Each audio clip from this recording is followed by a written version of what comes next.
وکال بای فرهاد. غروب روز پاییزی، تو هم از قصه لبریزی، تو هم مثل منی انگار به یادم عشق میریزی. شعرام همه تاریکن، رویاهای پژمرده، من موندم و احساسی که از دوری تو مرده.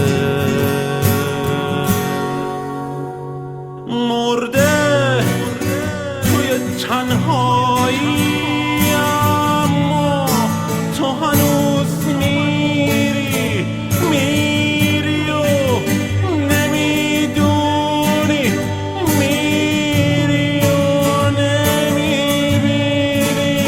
دستام سرد و بیجونن، چشمام کاسه خونن، تو میری و شعرام از عشق تو میخونم.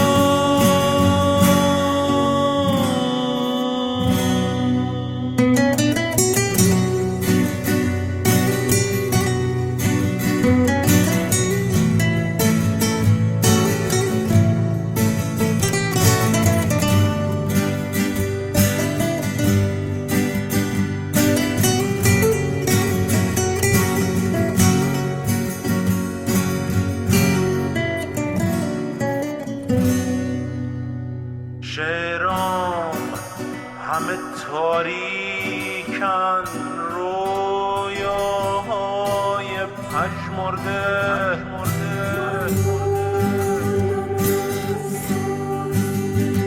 که از دوری تو مرده. مرده توی تنهایی، اما تو هنوز میری و نمیدونی، میری و نمیبینی. دستام سرد و بیجونن، چشمام کاسه خون